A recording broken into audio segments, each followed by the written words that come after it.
Hello everyone, welcome back to my channel Study बाजार।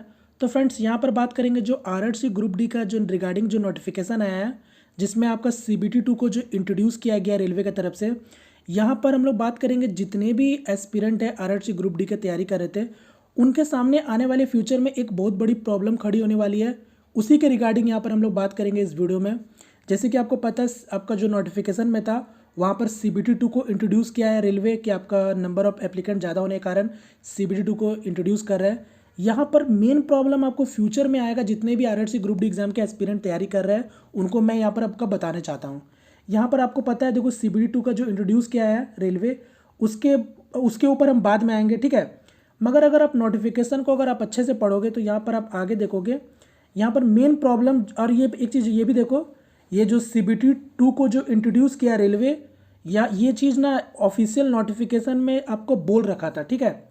ये मैं चीज़ को मानता हूँ। यहाँ पर अगर मैं ये आपको ऑफिशियल नोटिफिकेशन दिखा रहा हूँ जो 2019 में आया था, यहाँ पर देखो साफ साफ यहाँ पर लिखा हुआ था, ठीक है, कि RRC reserve the right to introduce additional CBT और PET, additional DV etcetera without assigning any reason. यानी आरआरबी के पास या फिर आरआरसी के हाथ में आपका एक राइट है, अधिकार है, वो बीच में या फिर कहीं भी वो एडिशनल कर सकता है सीबीटी का या फिर डीवी का या फिर पीईटी का, ठीक है, विदाउट एनी किसी रीज़न का, ठीक है। आपका इसी नोटिफिकेशन का ये फ़ायदा उठा के यहाँ पर सीबीटी 2 को इंट्रोड्यूस किया है, ठीक है। मगर मेरा जो मुद्दा है ये इसके रिगार्डिंग नहीं है, ठीक है। फिलहाल मैं इसके ऊपर बाद में आऊँगा।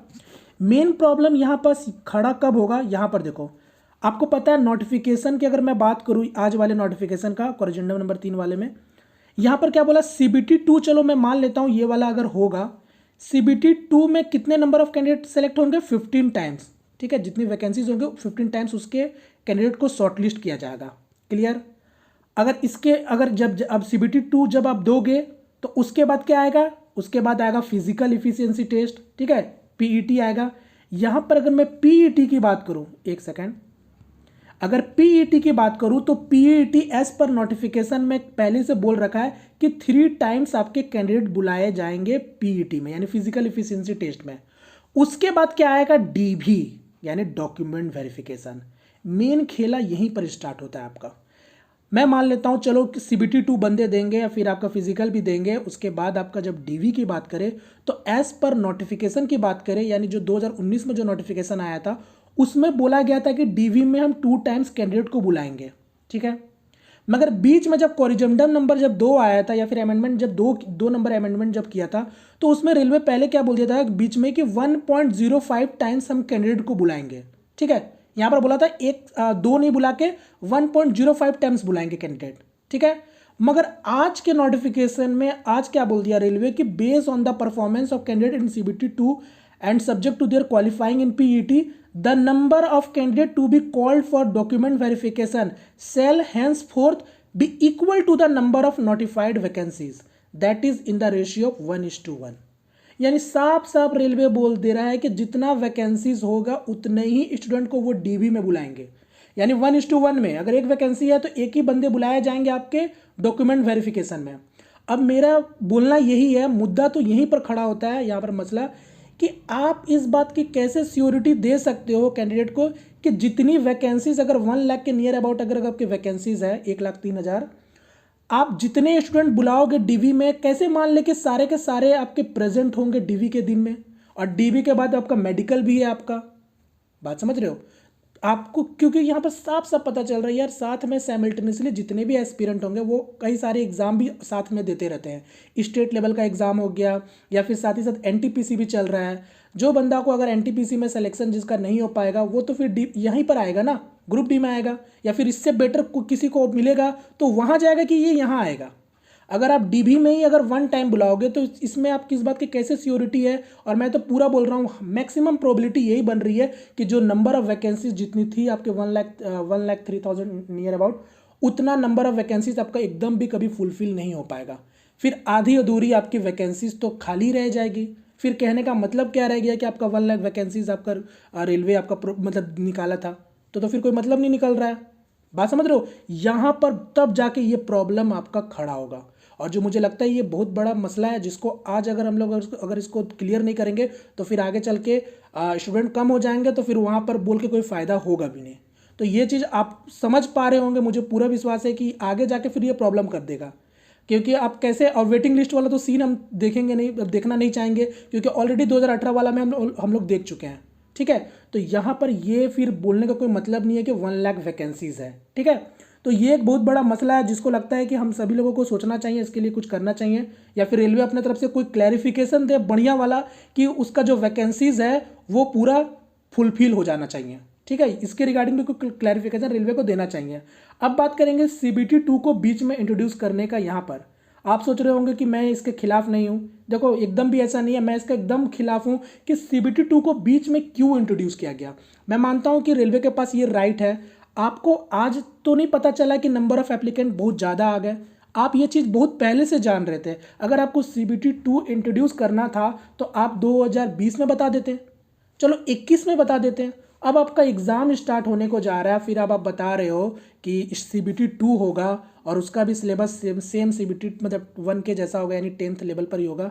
तो ये बताने का कोई सेंस नहीं बनता है। यहाँ पर आप जो ये बात रखे हो ना, इससे कई सारे लोग आपका जो अच्छे खासे तैयारी करके रखे थे, जो अपना रोड मैप बना के रखे थे कि भाई हमको CBT 1 देना है, फिर फिजिकल देना है, फिर DB, फिर मेडिकल, फिर हमको जॉब लेना है। अब उनको ये बीच में रोड मैप में ये चीज़ को जो आपने इंट्रोड्यूस कर दिया ना, ये कहीं ना कहीं गलत कर दिया। आप बीच में बोल रहे हो। मैं मानता हूं कि ये चीज़ आप पहले अगर आप बोलते, ये फिर पहले ही अगर इसको इंट्रोड्यूस कर लेते, तो हम लोग उसी के हिसाब से ना कैंडिडेट अपना रोड मैप बनाते। अब बीच में आप इसको इंट्रोड्यूस करके, ये कहीं ना कहीं बहुत नाइंसाफ़ी है।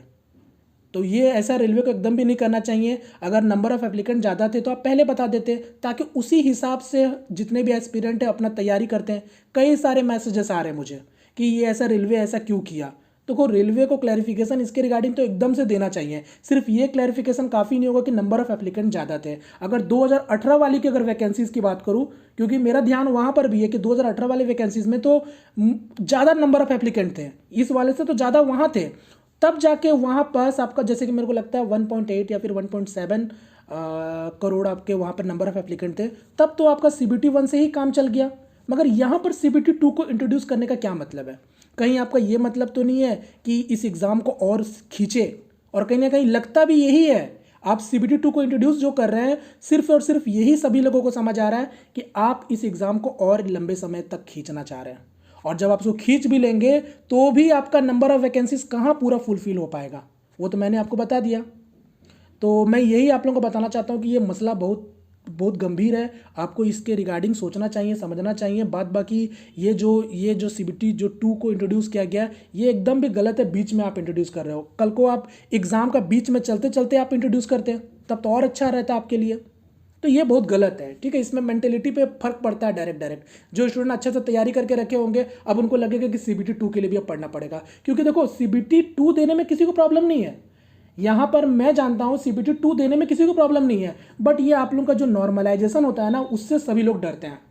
अगर राम भरोसे अगर किन्हीं का CBT 1 अच्छा से देने के बाद भी नॉर्मलाइजेशन में अगर वो बच जाते हैं, क्योंकि सारा खेला नॉर्मलाइजेशन का ही होता है। आप यहाँ नॉर्मलाइजेशन करोगे, फिर CBT 2 में नॉर्मलाइजेशन करोगे, तो उतना नहीं कोई सह पाएगा। और मुझे भी लगता है, देखो एक चीज़ तो सबसे इंपॉर्टेंट जो चीज़ है कि ग्रुप डी का एग्ज़ाम है यार, कोई UPSC का तो एग्ज़ाम है नहीं जो आप यहाँ पर CBT 2 दिलवा रहे हो। CBT 2 देने की एकदम भी जरूरत नहीं थी। CBT 1 से ही काम आपका हो जाने को था। फिजिकल आप रखे हो, आप वहाँ से सेलेक्ट कर सकते थे, मतलब अपना वैकेंसीज को फुलफिल कर सकते थे। मगर ये चीज़ को इंट्रोड्यूस करने का एकदम भी सेंस आपका नहीं बनता है। ठीक है, ये मेरा ऐसा व्यू है। आप लोगों का क्या व्यू है मुझे आप कमेंट करके बताओ। तो चूँकि मुझे लगा कि ये बहुत इंपॉर्टेंट चीज़ है। और देखो एक चीज़ मैं बताता हूँ, देखो यहाँ पर जो सबसे ज़्यादा अगर मैं फ़ायदे की बात करूँ ना, तो फ़ायदा सबसे ज़्यादा तो गवर्नमेंट को होने वाला है, जो इस चीज़ को बहुत आगे तक आपका खींच के लेके जाएगा। बट साथ ही साथ इसमें उन लोगों का भी फ़ायदा होने वाला है। ठीक है, बात को समझना। यहाँ मैं किसी को टारगेट नहीं कर रहा हूँ, आप समझदार हो, मुझे पूरा विश्वास है कि आप समझदार हो और मेरी बातों को समझोगे भी। इसमें भी सेम वैसे ही होगा जो NTPC में आपका हुआ था। ठीक है, मतलब आपका CBT 2 वहाँ भी हुआ था ना, तो वैसे ही होगा। रिजल्ट आएंगे, फिर से कट ऑफ आएगा, कट ऑफ के बाद कोर्सेस आएंगे, फिर एक्सेट्रा एक्सेट्रा। बात को समझ रहे हो? तो बस ये चीज़ को आपको समझ में आना चाहिए, और मुझे पूरा विश्वास है आप समझ गए होंगे मैं क्या बोलना चाहता हूँ। तो ये सब चीज़ को देखो, ये चीज़ अगर रेलवे जो बीच में इंट्रोड्यूस किया है ना, ये बहुत गलत किया है। ये मेरा व्यू था जो मैंने आप लोगों के सामने रखा। अब इसके लिए रेलवे को एकदम से एक तगड़ा सा एक क्लैरिफिकेशन देना चाहिए कि वो बीच में क्यों इंट्रोड्यूस किया इसको, ठीक है। बात बाकी आप लोगों का क्या व्यू है मुझे आप कमेंट करके बताओ, ठीक है। और उम्मीद करता हूँ आप लोग अपना पढ़ाई कर रहे होंगे, साथ ही साथ जो चल रहा है अभी आपको पता है एनटीपीसी CBT 2 का रिवाइज रिजल्ट को लेकर काफ़ी सारे भाई लोग आपके प्रोटेस्ट कर रहे हैं राजेंद्र नगर टर्मिनल पर, जिस वक्त मैं ये वीडियो बना रहा हूँ, ठीक है। होप उसमें किन्हीं को भी कुछ नुकसान ना हो, ठीक है, क्योंकि मेरे को लगता है कि सब कुछ अपने जगह पर होना चाहिए, बात बाकी किन्हीं को भी कुछ नुकसान नहीं होना चाहिए, ठीक है, क्योंकि फिजिकल प्रोटेस्ट हो रहा है तो इसका भी डर बना रहता है कि कुछ भी हो सकता है, ठीक है। होप सब कुछ अच्छे तरीके से निपट जाए, वही अच्छा होगा, ठीक है। चलिए तो फ्रेंड यहाँ पर मैं वीडियो को वाइंड अप करता हूँ। मिलते हैं फ्रेंड किसी नेक्स्ट वीडियो में, तब तक के लिए जय हिंद जय भारत।